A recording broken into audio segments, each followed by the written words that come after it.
Welcome to the meetup.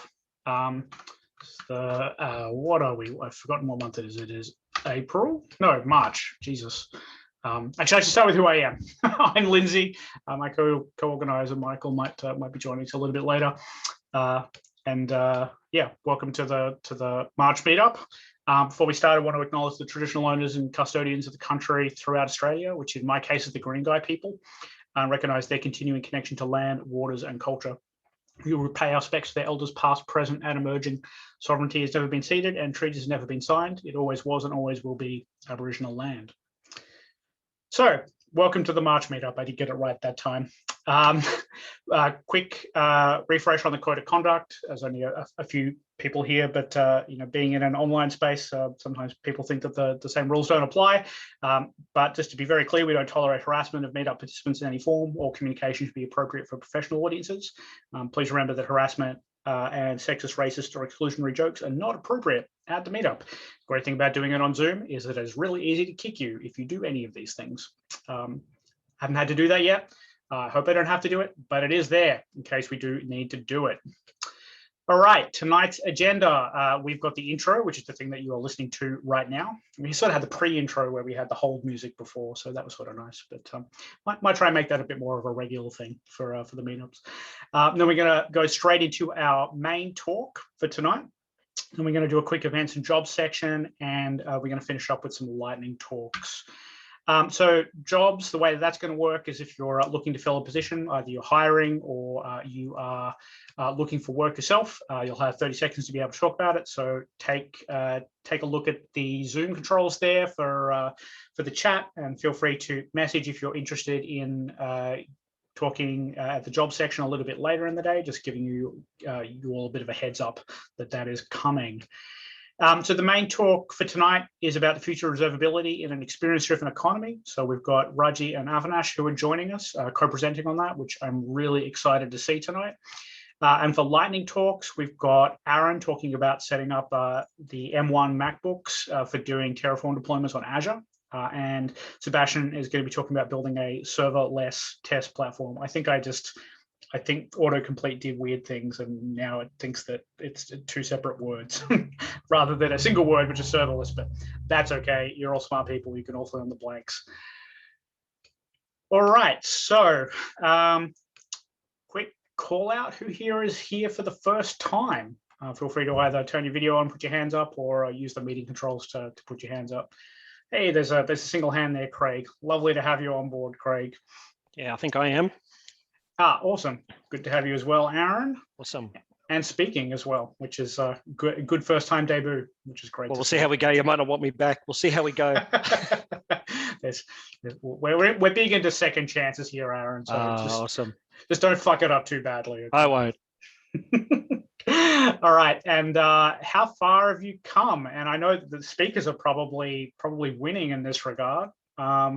We've got Raji and Avinash. And where are you both phoning in from today? Chennai, India. That's definitely not Sydney, Australia, so that's pretty far away. I think the only other person that's perhaps a little bit further is Sebastian. Where are you phoning in from? I'm joining in from Hamburg in Germany. Yeah, so early in the morning. That is, I was commenting to Sebastian before that it's sort of an interesting experience of time, because I literally just finished dinner before I came in to run the meetup, and Raji and Avinash, I'm sure that you're about to have lunch, I guess. So it's a culinary delight for this meetup today. Awesome. All right, well, let's, one other thing actually before we just jump into the first talk, I want to just be clear to folks, we're just going to continue doing the online meetups until the vaccine is rolled out, at least here in Australia, possibly worldwide. The online meetups seem to be working relatively successfully for us. The numbers fluctuate month on month, but I've certainly enjoyed being able to bring in speakers from Chennai, India, and Hamburg, Germany. It definitely increases the speaking pool and the pool of available talent and interesting topics. So just sort of going to lean into the pandemic and keep doing these online meetups. All right, let's just jump straight into it then. We've got Raji and Avinash talking about the future of observability in an experience-driven economy. I'm going to stop sharing and hand the control over to you.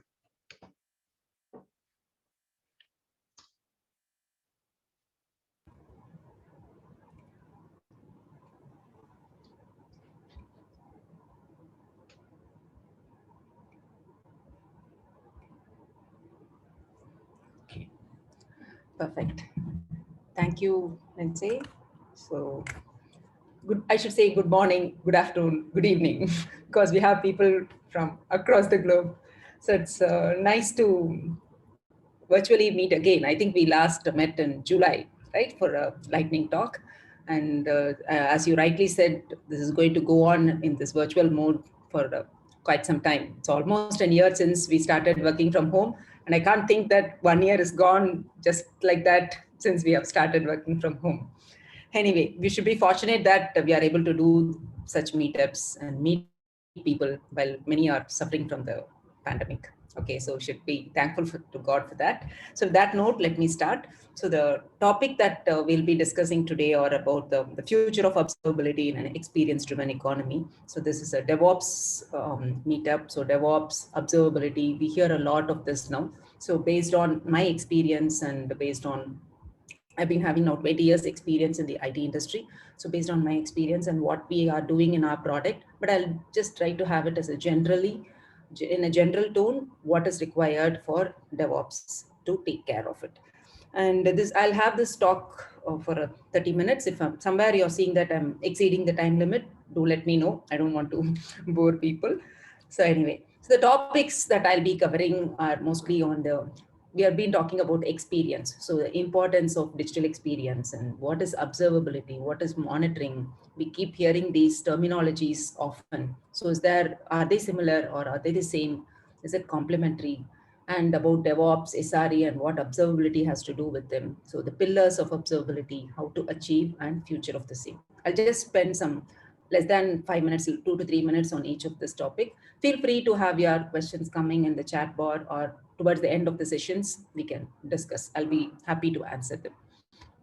When we talk about, when we say experience, and the experience could be in any form, but when I hear this word experience, the digital experience, one thing that comes to my mind immediately was a book by Kathy Sierra by name Badass Making Users Awesome. So I'm sure some of you would have already read this book. So I have it, I see Lindsay taking it. I have it in my, yeah, I have it in my table as well. So this has got amazing insights into how you should look into your business, the way you do things from, it will give you a different perspective. So I strongly recommend people to read through this. So I'm just going to quote some few tidbits from this book, which is relevant to this context. So in one of the pages in the book, there is this question that she has. Which would you rather have a user feel? It's not that which would want your user to have. What do you want your user to feel? And she gives 4 options. And if you were to choose only one, what will you choose? The question might be tricky, but the options goes like this. Do you want the user to have the feeling this product is awesome? You're the owner of the product or you're developing the product, could be anything. So do you want them to have the feeling the product is awesome, or this company is awesome? The company that is building the product is awesome, or the brand that belongs to the company that's building the product is awesome. You might think it's all same, or it's very difficult to choose one, but she goes on to say that there is one more option which you have to take care, not these 3. The 4th one, I am awesome. So make the user feel that they are awesome because they are using this product that belongs to the company or the brand. So you might ask, people don't actually talk like that, right? Nobody says I am awesome because of a product. They just say I love this product, or this is very amazing to use, and that's how people say. And she gives clarifications for those as well. So when a person says this product is amazing, you should see what it does. They mean I am amazing. You should see what I can do with it. So if you are able to get such users, such customers for yourself, who has the feeling that they are awesome, this is what they will do. They will remain loyal. They'll be able to tolerate problems. They will resist competition. They'll not go to other products. They'll not try. And they'll start talking about it, convincing other people, evangelize about your product. Free marketing, that's what, word of mouth, that's what is more important. And there will be community groups that are formed and they show off their results, a lot of things that they do. So the important thing is the experience there. Once you do that, that is when you will get successful users. And that is the secret for sustained success. It's not enough we are successful just for 1 year or 2 years or few years in our business. We want to be successful in a longer run. So for sustained success, you have to have successful users, and that comes with the experience. Experience could be anything. So the user experience is important. The way you write email to them, the way the salesperson picks up a call and talks with them, or the way you have your UI designed and give the customizations and options, the smartness in the tool that you are using, could be in any form. But these are all the things that differentiate your product when you compare it with the competition. And that this is what will make you ahead of your competition. Because any field you take, any domain, any space you take, there are competition. Without competition, you cannot, the product doesn't exist. You don't have a market. That there is a market, there is competition. How do you differentiate? The experience plays an important role. And there was this Forbes article which talks about 100 different facts with respect to digital transformation, digital world, and user experience. I've just taken some few which would be relevant for this. So 89% of companies have adopted digital first strategy. They have just started thinking the first itself, they're not doing any on-premise. They are going digital. They're taking it digital. 86% of companies believe cloud technology is critical for digital transformation. See, you can't say that I want to take my business to the digital world, but I will still stick on to my legacy technologies. See, when you want to move to the latest, adopt digital transformation, you must be willing to use the latest cloud technologies to get the full benefit out of it. So companies have started believing in that. And 67% of consumers will pay more for a better experience, great experience. So experience is important. 87% companies think digital will disrupt their industry. People have started realizing this and they have started moving. And it is not just the startups and SMBs. 83% of enterprise workloads are in the cloud. Enterprises have also understood or started seeing the importance of this, and they are moving to the cloud. So all these prove or substantiate the fact that digital experience. You want to take a picture, Lindsay? Sorry, I can. I think this is recorded and it can you can use it. So digital experience. I'm just taking pictures so that I can tweet them. We are okay, recording sure. it, so you're all good to go. Sorry about the distraction. Fine. Sorry. So digital experience is important. So that drives the experience is what is driving the economy. So that's the era we are living in. So if we want to be ahead of the competition in all forms, wherever possible, we have to take care of it. So now that we have talked about the experience and the importance of digital experience, let me move on to observability. So what is observability, and all the different things that I wanted to talk about observability. First, about this observability versus monitoring. There is always this, even I had this confusion. We already say it's monitoring. What is it now you're calling it as observability? So I read an article and that gave a clarity on what it is, what the difference or the similarity is. So the base of any system is observability. Only if your system is observable, you will be able to do any monitoring on top of it. Monitoring comes on top of it because you want to collect some metrics from your server. You want your system doesn't support, because if we can tell it in the in the developer terminologies, if your system doesn't have SNMP support, or if your system doesn't have that port being open, you will not be able to do any monitoring on it. So systems being observable is important, and in that sense, observability forms the base on top of which monitoring is done. Once your system are observable, and monitoring doesn't stop there. Once you start collecting all the metrics that are needed, the other important thing you have to do is do analysis. So analyze the data that is being collected. There's no point in having just all the data being collected and remaining as silos.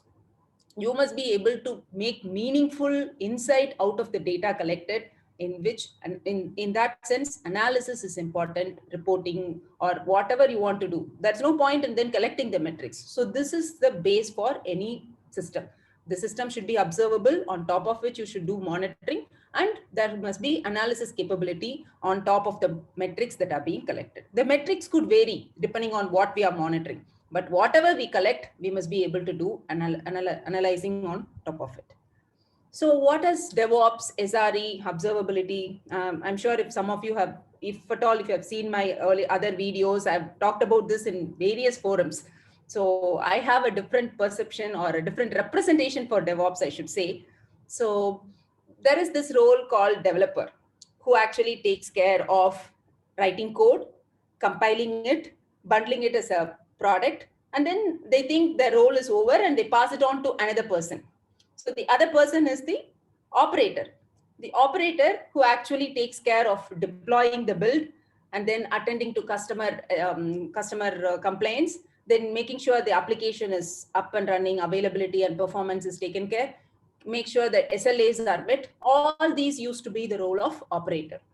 But with digital picking up, these two roles merged, and this is how I see DevOps as. So a person should have some amount of knowledge of what is happening in development to deployment, because there is the blame game is over. I have done mine, developer to operator, operator to developer. If you keep doing that, you will not be able to release quickly. Now with digital and you are on things or on the cloud, you can do many releases.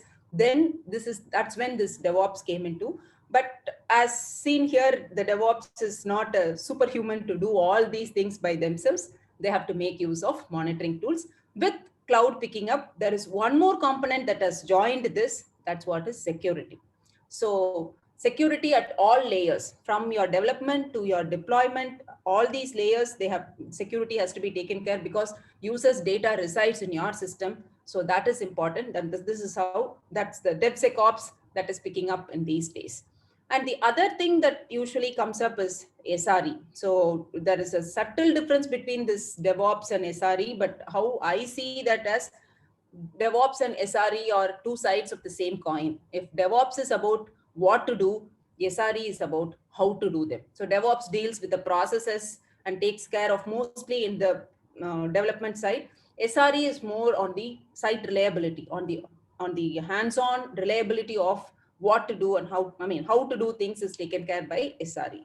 So these two are, I should say, it's complementary, and you can use it in any way. But for both of these roles, tools are important. That's what is to be said at the end of the day. So as I said, DevOps primary focus is on the delivery speed, while SRE is more on the reliability. And if I have to put it in the Java terminologies, it is like class SRE implements DevOps. That's how we can call this as. So with that, I'll also move to the architecture. So when you have an application in your cloud, there are typically 4 different layers that I have categorized them as, and it is important for SRE or DevOps to know what is happening end to end on all these layers. From your end user layer to your infrastructure layer, they have to have a complete visibility. So the different layers are the end user layer, which comprises of your web browsers or your mobile app or your tablet from wherever the application is being connected to. And the next layer is your application layer, which is the software as a service, where actually the business logic is hosted. Most of the time, if you want to take your business, if you are starting a new business and you want to take it on the cloud, this is where you have to focus on. All the other components, you can just use those providers that are available. There are providers who give services for all these layers. And the next one is your platform layer, which comprises your caching servers, your NoSQL database, queues, microservices. All of them comes under the platform layer. And the bottommost is your infrastructure layer, where actually it could be comprises of your physical servers, virtual servers, cloud servers, load balancers, router, firewall, switch, all your infrastructure component. Most of them are now available as service. Infrastructure as a service is also there. So what is important for a DevOps or SRE is to have complete visibility of what is happening in all these layers. Because when a problem occurs, the problem could be from any of this layer. You are saying that your application went down. I'm not able to access your website. The problem could be anywhere. Possibly it is to do with the end user's machine. Only particular user is affected. Or it could be a port in a particular switch is not working. Or it could be the database call, the query that you have done in your application code, the developer has made something wrong, there is an exception that is thrown there. So it can be in any of this layer. So it is important for the DevOps to know what is happening. That's possible with the help of tools. So with that, we'll move on to the pillars of observability. I'm sure this has been discussed or talked in length, and we know these three are the pillars. So I'll be touching upon this a little bit detail in the upcoming slides as well.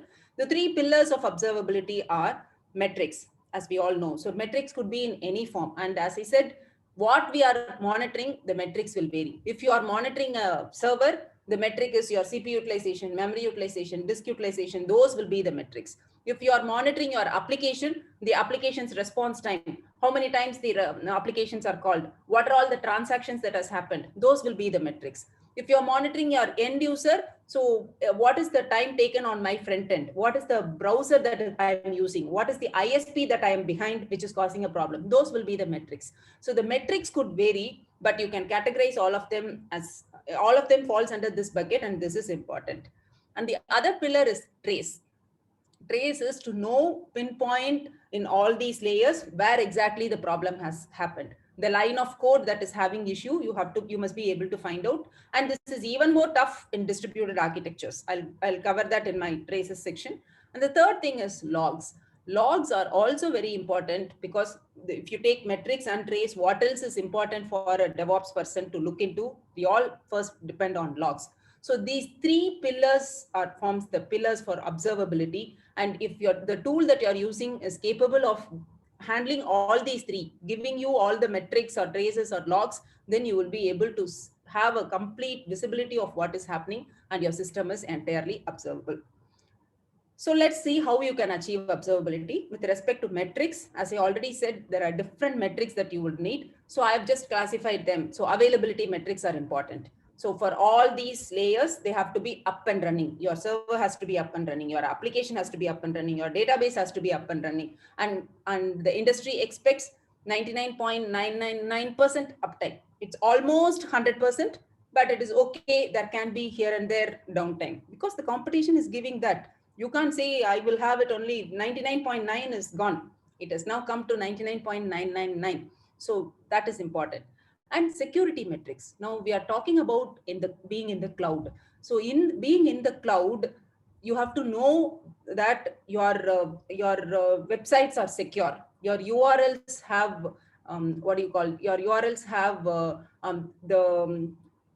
SSL certificates are all taken care, and your domain doesn't expire. A lot of time we have seen even the enterprises who have had their domains being expired and not able to, if your domain is gone, that is your asset. So you should monitor that.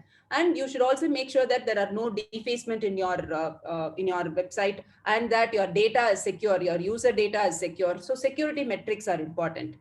Performance metrics.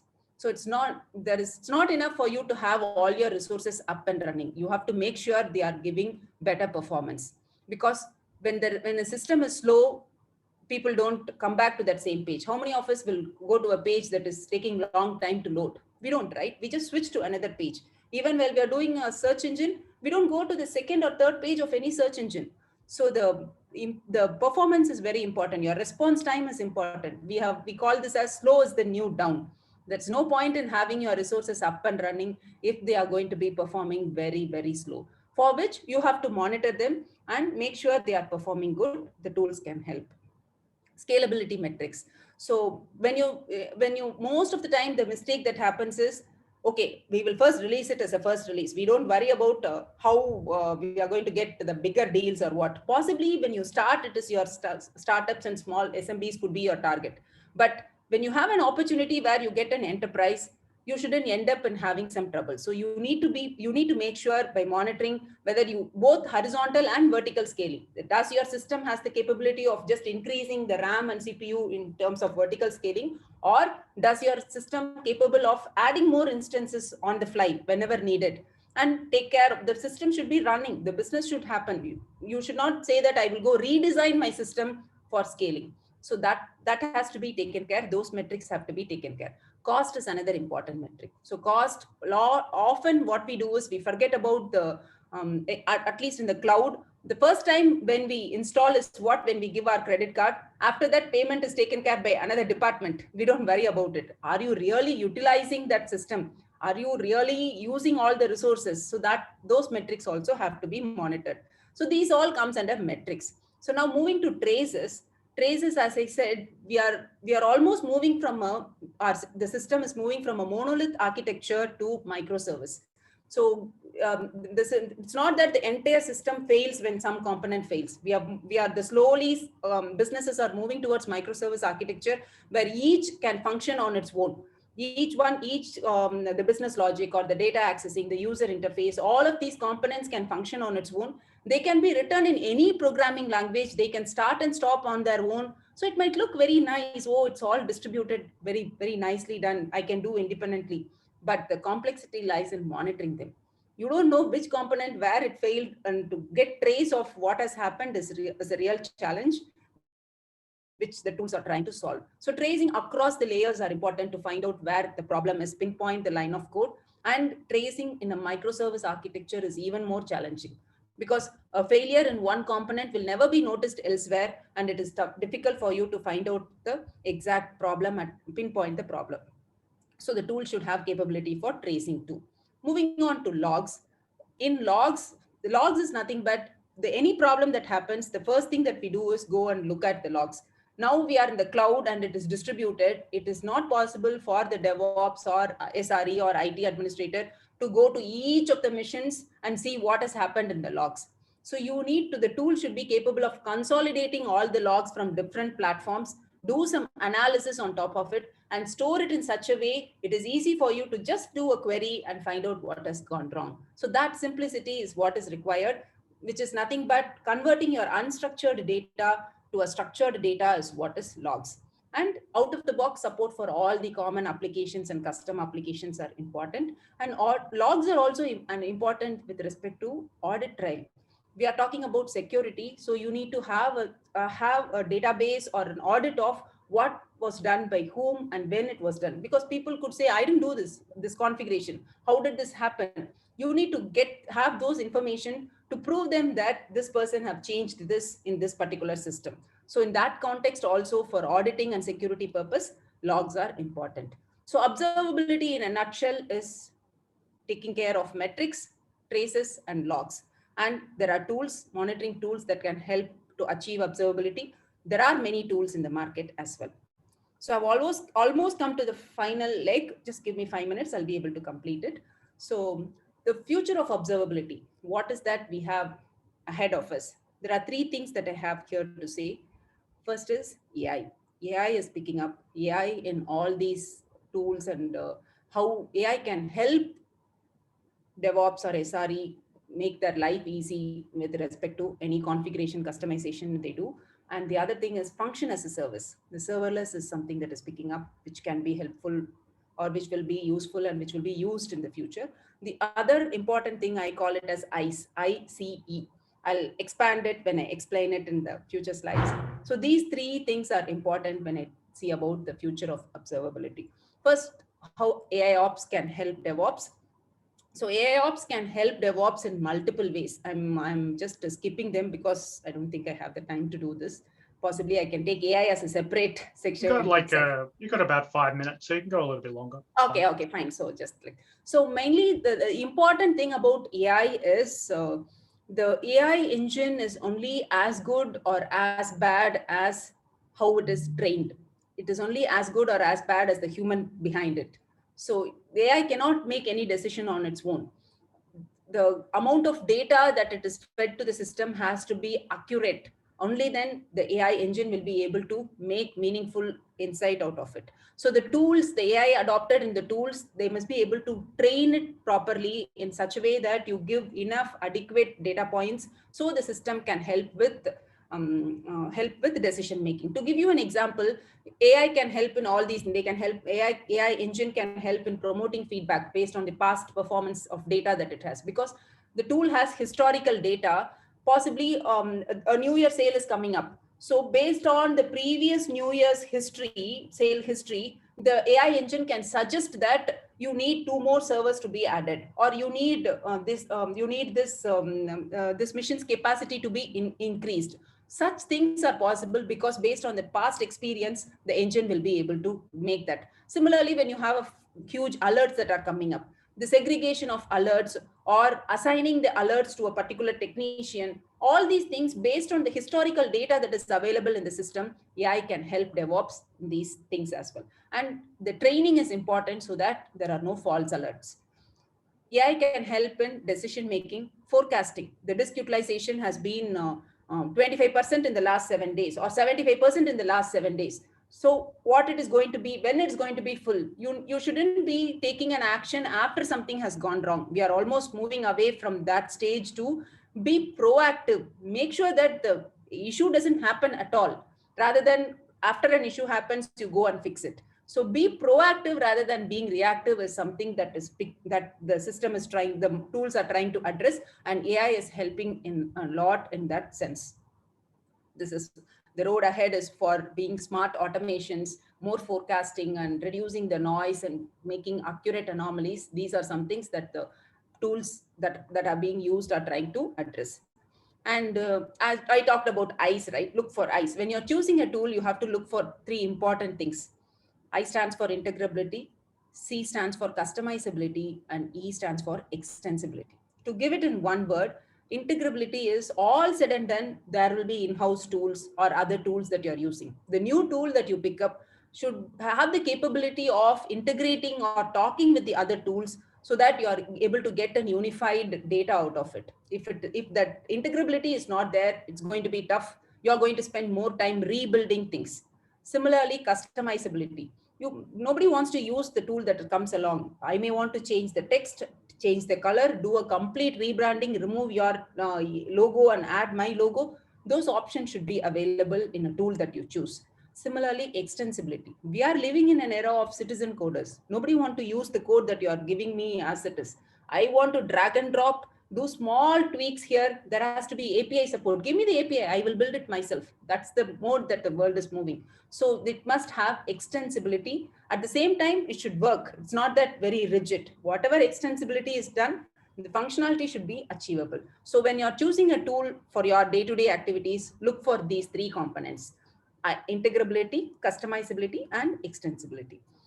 And the other thing is function as a service. This is the next things that are picking up. We are moving towards serverless. It's from monolith architecture to microservice architecture to now no server itself is not required. I see a lightning talk as well coming up with respect to serverless. I'm very eager to listen to that as well. So this is something that the industry is picking up, and monitoring this environment is going to be even more challenging because you don't even have a server. It's all functions called randomly.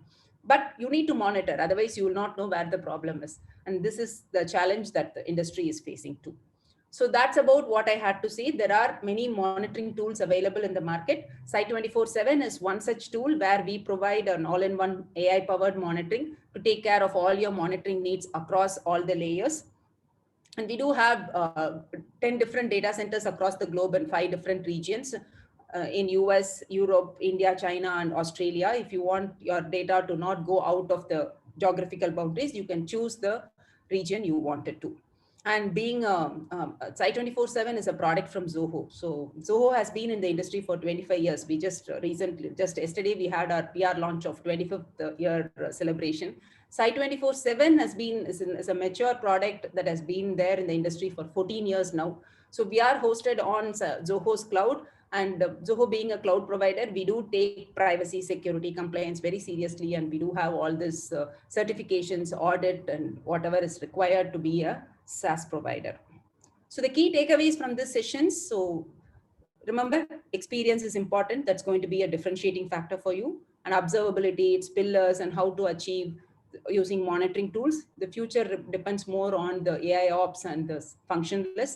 Site 24/7 can help in achieving observability. So before I finish, I just want to give this quote. So this is called the Red Queen's quote. It's there in the book Alice in Wonderland. So I have not read it when I was a child. I read it for my children. So the quote goes like this. So you have to be running as fast as you can in order to stay in the same place. And if you want to make any progress, you have to run twice as fast as you can. So it is generally applicable for all of us to be in line in the current trend, adopt the latest technologies. That's what we do at our products and at the company as well. to adopt all the latest technologies and give that benefit to customers too. Personally, also, if we don't follow that, if we are not updated, we will be outdated. So that's important for us to be in the current trends with that technology too. So this is as a token of our giving to the community. We just give 6 months free pack. If you sign up using this, you can try the product yourself. If you are a DevOps and you want to use a tool for monitoring, you can sign up this using this URL and you get 6 months product free. You can contact us anytime for any demonstration or any support that is required. Thank you so much. Awesome. Thank you, Raji. And feel free to post that link as well as a comment on the Meetup page so other folks can find it after this talk. Do we have any questions for Raji? Feel free to either put them in the chat or unmute and ask them yourself.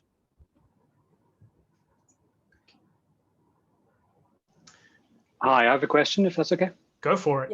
Yeah, sure. Hi, this is Patrick Byrne. Thank you for the talk.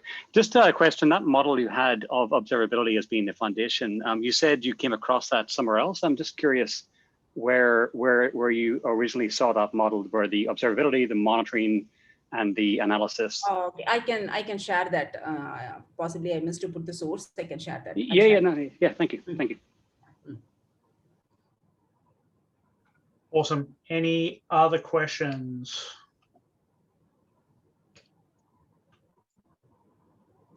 All right, we might call it there then. Thank you very much, Raji. I really appreciate you coming and joining us from your lunchtime and and giving the talk.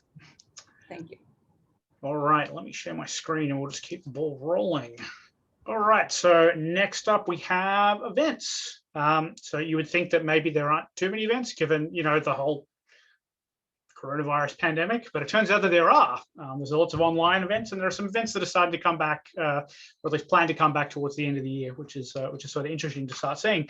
So there's the DevOps conference, which is March 23 to 24. So that's only a couple of days away.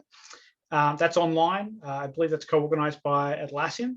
And so that's going to be pretty interesting if you're looking for a DevOps conference fix. I'd highly recommend checking that one out. I believe it's free, but I need to go and double check for that. Also, we've got B-Sides Canberra, which is going to be April 9th to 10th. So that is a security-focused conference, community organized. The intention is to do it in person. I believe there's a bit of an online bit as well. They may switch purely to online if there are any outbreaks down in Canberra between now and then. But definitely one of the more technical conferences on the Australian roster every year. So if you're working in the InfoSec space or cybersecurity space, highly recommend that you check it out. The other thing that I wanted to give a sneak peek on is that I learned today that there is going to be a DevOps Days down in Melbourne towards the end of the year in October. They're targeting October as expect that a lot of the vaccine will have been rolled out, and hopefully we've got the outbreaks a little bit more under control. So they're planning for about mid to late October, is my understanding. That date may move a little bit, but there's a little organizing team that's starting to put the conference together, and that's going to be really great to see. So if you've never been to a DevOps Days, it's a 2-day conference. The first half of each day is talks. Second half of the day is open spaces. So you bring your own stuff that you want to talk about there, get other people that are interested in talking about it, and a couple of structured sessions there. And you move around, between the different sessions based on the stuff that that's interesting or the things that are not interesting to you. That tends to be one of the better conferences in the DevOps space, particularly here in Australia. And a great opportunity to learn and network with folks that have been doing DevOps stuff for a while, people that are further along the journey than you are, or people that are even earlier on, and you want to be able to give a bit of a helping hand and get back to the community. So highly recommend it. So keep an eye out for it. As the date gets locked in, you'll expect to see more of that here at upcoming events at the Meetup. Other than that, there's not too much else that's happening. If anybody else has got anything that they know of events-wise that might be relevant to the folks here, feel free to pop it in the chat, and I can circle back at the end of the meeting. We can talk about it there. But yeah, there are some events. It's just slowly coming back to life. All right, I alluded at the beginning of tonight's meetup that we're going to do a quick job session. So if you are looking to fill a position, either you are hiring or you are looking to be hired, now's your chance. So I didn't have anybody pop up in the chat, which is totally fine. Is there anybody that is that's got a quick spiel that they want to put to the rest of the group for the next 30 seconds?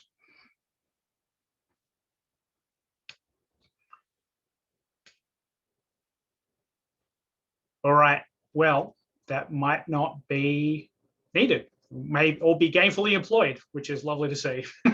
But if that changes and we want to do, if there's anybody else that wants to stand up towards the end, just let me know and we can circle back to the job section there.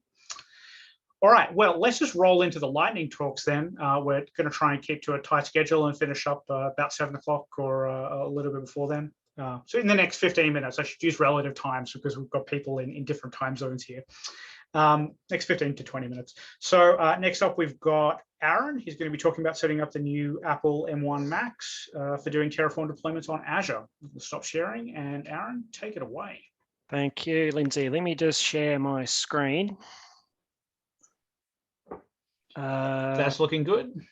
You can see that. Yep.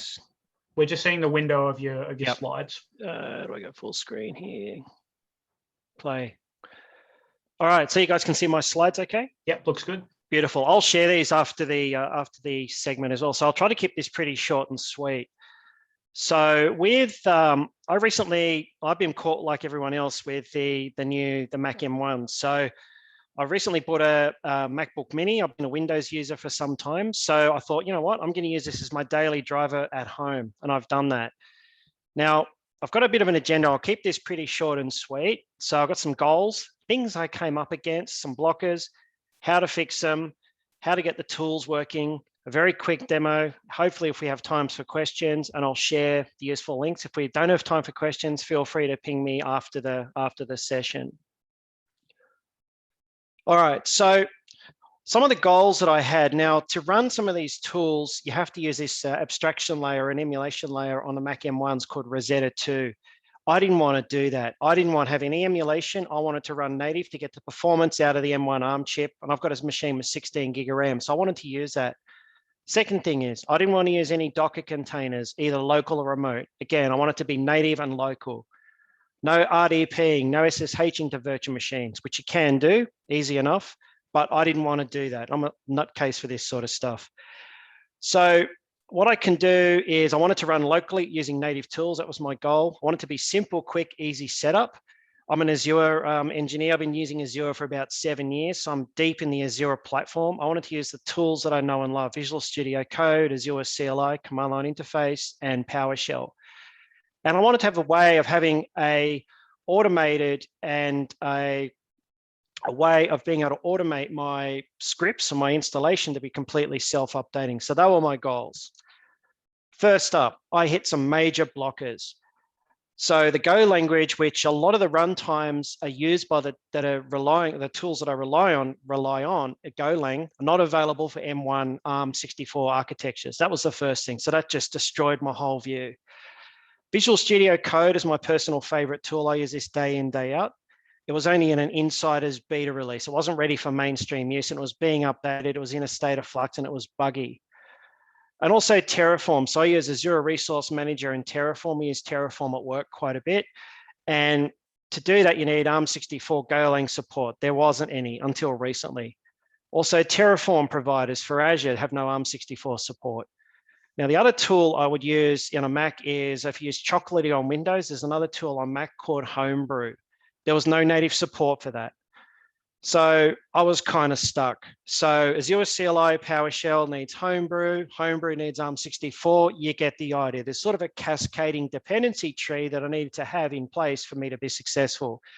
So my only option was to use Docker, which luckily was available on the Mac M1s as a very early technical preview, and using remote containers. I had Ubuntu containers running on my local Mac, and I could do things remotely. It worked. It wasn't awesome, but it worked quite well. So it was okay. It wasn't great. But as I said, I wanted native tools, not emulation, not anything running in a virtual environment. So I was kind of stuck. So I had to wait a bit and do a bit of research and find ways around this. Now, luckily, in the last week or two, Golang or the Golang runtimes have been updated to 1.16. So Google and Apple have been playing nicely together, and they've gone and given us ARM64 support. So that means it opens up the world of possibilities now. You can see the floodgates is sort of opening. Also, Microsoft has released Visual Studio Code Universal Installer, which means you can use it natively on Mac M1. So it's in its stable branch. You can use that day in, day out. I use it all the time. It's awesome. Now, because Terraform is relying on the Go language runtimes, Terraform 0.14.8 now has ARM64 support. So that's part of the puzzle. Also, the Terraform Azure providers have been updated to 2.4.9 plus, which means they've also got ARM64 support. You can kind of see where this is going, right? So Homebrew also has ARM64 support. So it has to have ARM64 support, which is the architecture that the Mac M1s run on. So then obviously you've heard they don't run on Intel CPUs anymore. They're running on an ARM64 architecture. So which means all of my dependencies that I wanted to use now are now available to me. So I can go and install all this stuff. So Azure CLI, PowerShell, all can be installed via Homebrew. I was over the moon. This has only happened in the within the last 2 weeks, by the way, too. So this is really cutting edge stuff. And I think they're up to a new version of Golang 1.16.2, I think it is, as of writing. So what I came up with is a very, very simple script. This is not rocket science to do. This is just an example. I don't like usually showing code when I present, but this shows you how you can do it. And this is on the Homebrew website if you want to do this yourself. So if you go to brew.sh, if you're a Mac user. So install Homebrew, it installs all the dependencies for you. Then I can go and install all my tools I want to use. Azure CLI, PowerShell, Visual Studio Code, and Terraform, all natively on my Mac. So I'm running this on my Mac as we speak, and I use this day in, day out when I'm working from home. Obviously, when I'm at work, we use a Windows machine, and it's hard switching between them sometimes, but I'm hooked on this. This little Mac M1 is a beast. So my recommendation too, if you are looking at buying one of these guys, go for the 16 gig if you can stretch it. I would recommend that. So 8 gig you might be able to get away with, but if you're a DevOps, dev, power user, definitely go for the 16. So I can share this script. It's very, very straightforward. All right, hopefully I've got time for a quick demo now. So let's just see if I can switch to, where am I here? Stop share for a second. Go to my Zoom. I'll reshare my screen. So let's go to, let's just go straight to Terraform. So apologies if you haven't seen Visual Studio Code before, but this is Visual Studio Code running natively on the Mac. So it's really nice. It's my favorite editor, and I might do another session later on if I'm invited back on how to customize and get all this set up. But this is just bare bones Visual Studio Code ready to go. So there's, I'll just zoom in a little bit on this one too. So you can see I'm using Terraform. Now you'll notice I'm using a particular version, 2.3.5. So if you've used Terraform before, I've got a Terraform module here. If I go Terraform init, which is what you need to run to initialize the runtime. Now you'll see here, incompatible provider version, which means, there is no version available for my platform. That's the old version. But if I bump this up now to say 2.4.9, which is the release version, save that, and I run Terraform init, you'll see it's installing the native runtime for ARM now. So now it's green. So you need to use 2.4.9 on the Mac M1s to enable that Terraform, particularly for the resource provider for Azure, to be able to do what I'm doing now. So now what I can do is go and do my Terraform as I would normally say. You can do Terraform, validate. I know it's showing that stupid thing on the bottom there. Let's just get rid of that. Terraform validates.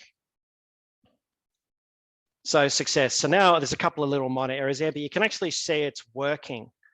So I'm not doing anything magic. This is just native Terraform. So they're the tools you can use to do that. Now also too, what I also have is, obviously I've got my install script.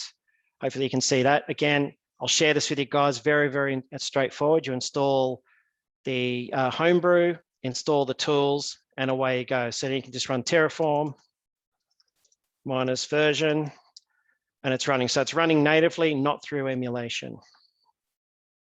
Okay. So that's basically all you need to do to set it up. It's really not difficult to do. So what I'll do is let's go back to Zoom for a second, and I'll bring that last screen up for you. In my Keynote, share that guy. So you can tell I'm a new Mac user, right? So I'll share this slides with you, Lindsay. You can share these out, but it's really not hard to do. So install CLI on Mac OS, Homebrew, VS Code, how to get Terraform. You can do everything through a script anyway. And it's got a bit of info on the Go language for ARM support and PowerShell on Mac OS if you wanted to go and do that. And thank you. That was my lightning talk. So are there any questions? Yeah, any questions for Aaron? And as I said before, feel free to pop it in the chat. I'm happy to be your voice if you so wish.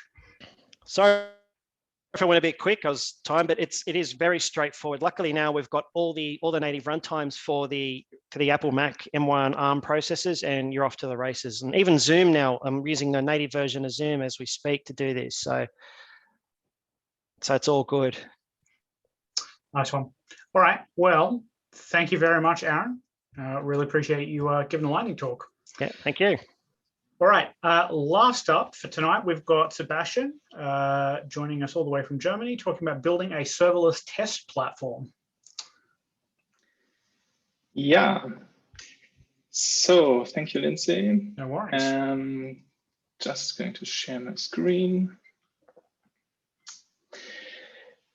Yeah, so Wormhole. So that's like a side project I essentially coded last weekend, and it's driven by the idea, in contrast to what Aaron is doing, to try to do everything natively on your machine, to offload complex build workflows to some serverless execution environment. So essentially, it's the other way around, and that's driven by like an actual problem which we have in a work project, the Terraform CDK, where we do have quite complex pipelines, which we recently tried to get down from like 40, 45 minutes to something faster. And something faster means, so at the moment, I think we are like at 15 minutes, and we have like a GitHub workflow pipeline with like, I don't know, 30 something builds, and each of them takes like different times. So what we do there is like we do test the Terraform CDK in various languages with various Terraform versions. So it's like a complex build matrix that we have there. And I think in total, it boils down to, I don't know, probably like, I don't know, 50, 60, 70 integration tests or something like this. And it's really blocking us in getting like a bit, like having more integration tests that you would like to have.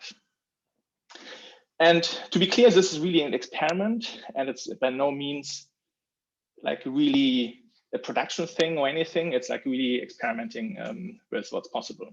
So the different components which I use here is the Terraform CDK, the AWS Lambda Docker runtime, and Jest. Jest is it's a JavaScript testing framework, and there's a talk, there's a link behind this thing, Jest as a platform. So as you know from the Node.js ecosystem, lots of these tools are really componentized, so like different little components that you can swap out and build your own thing. And that's essentially what we're doing here. So just on a really high level, so what we're doing here is we take our code with a Docker image out of this, push it up to, in this case, the ECR, like the AWS ECR container registry, and use this image for our Lambda functions. So which means we have a Docker image which mirrors our local code environment, and have it in a Lambda environment. Essentially, it's like one-to-one mapping, more or less. And then we do use Jest, the JavaScript testing thing. And the way this works is it spawns like various processes for each file. So each file equals to like one Jest worker, and which is essentially like either a thread or like an actual process on your local machine. And then we use this to just call out to Lambda and run exactly this file which is one-to-one with a local environment to in the Lambda function. So again, it's a proof of concept. I'm trying to run this here. I hope it's big enough from the front. Yeah, it looks good. And so we do have 2 tests here, so which are run by Jest. And these tests are actually running in Lambda at the moment, right? So one of the tests is failing. And when we want to make this test pass, which one was failing, the index test. Let's make it pass.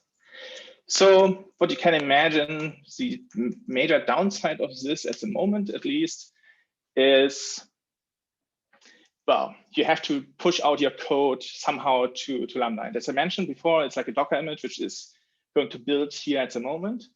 So we're using Terraform CDK here in this case, since it's like doing like a bit of complex things in the background, building the image and pushing up and updating Lambda and so on and so forth. And this takes about a minute at the moment, or like 1 minute and 20 seconds or something like this. However, it's like a fairly small image. So it's a really optimized image provided by AWS. And so I have another example, which I probably skipped for now, but I have another example where there's like a Docker image, which is, I don't know, I think 5 gigabytes or something like this. And then this process of pushing it up takes about 2 to 3 minutes, which is still in the ballpark there. I would say it's okay, given that you have really long execution times, and then you're having like setup costs of like 3 to 4 minutes. And then each of the tests which were run sequentially beforehand would take, I don't know, in total 40 minutes or something like this. And you could get it down to 5 minutes in total. It's still perfectly fine. Even if it's 10 minutes, it's still way better than before. However, I have like a few ideas how to not make, I mean, this would be like the CI case at the moment. And I think there would be also like a local case where I'm going to experiment with, so we do have this now. Let's run Jest. And there we go. So it's actually, it's deployed stuff and it's actually running. Then what I'm going to experiment with is somehow mounting EFS. So EFS is limited to VPC only. So you have to either use a VPN or like some proxy in between to make it work. But essentially mount like your local environment into the Lambda function and then just run it away. And to prove you, well, I could, it's actually the Lambda function which is running this. And that's a payload which I provided here, like the test path. So again, it's like file-based. It's more, I think you could cut your test differently, like pattern-based essentially. But in the end, whatever Jest is supporting would be possible here in this case. So this could be a pattern, right? So like pattern matching based on test names, for example. Which one? Oh yeah, so okay, that was the longer version. So this is actually running Terraform here in the Lambda function. So in the temp directory. So the limitation there is like it's like limited to 512 megabytes of disk space, which is writable. This is enough. So what this is doing is it's fetching the Terraform AWS provider. It's generating a project and running the test all within the Lambda function. And as you see, it's cold start, 30 seconds. If I would run this again, it's like about 25 seconds. So that's not too bad.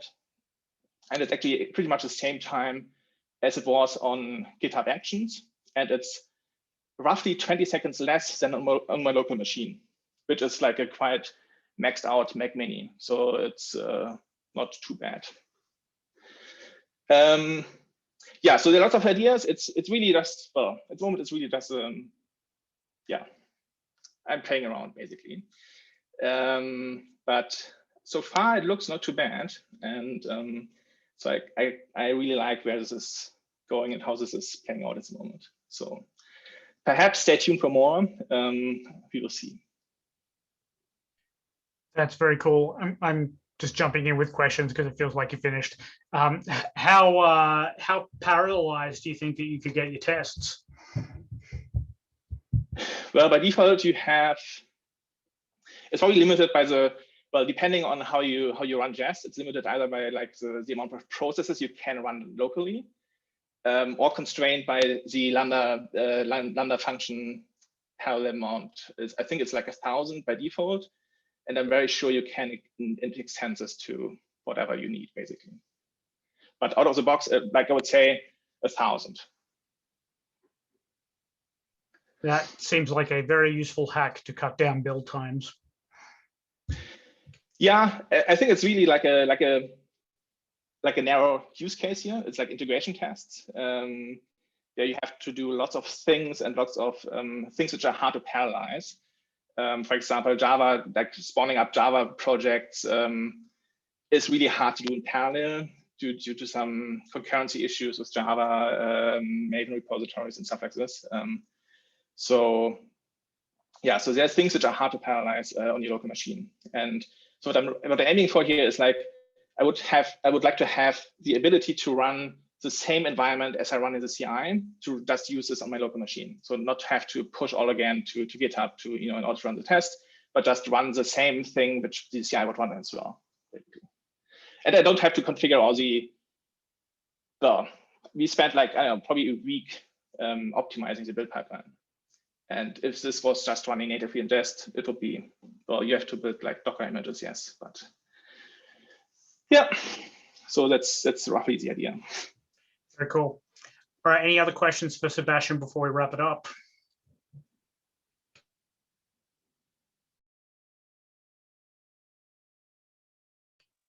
Sounds like a no. Sounds like you've stunned everybody into silence, Sebastian. In fact, all of our speakers have done that tonight, which is lovely to see. All right, well, what I'm going to do is share the last screen here as we wrap it up. Thank you all for coming tonight. One last thing before we wrap it up. I don't know if I can make the slides go. There we go. Next meetup is in April. So we're always the third Thursday of the month. We've got 2 lightning talks lined up. So we've got one from Brad McCoy talking about how to get a job as a DevOps engineer. And we've got Bin Chen coming back to talk about from a general OS to a container operating system. If you have been inspired from watching the talks and the speaks tonight and you want to give a lightning talk, please feel free to hit me up either through Meetup or by email. And yeah, we're always looking for talks, either for a full main talk or a lightning talk. As you saw tonight, lightning talks don't have to be that long, 5 to 10 minutes. So good way to get your feet wet and get a bit of Zoom-based speaking experience up. You could totally get endorsed for that on LinkedIn, which is a thing that people do these days. All right, thank you very much. Really appreciate your coming. See you online in April and have a lovely month. Stay safe. Thanks all. Speak to you soon. Thank you.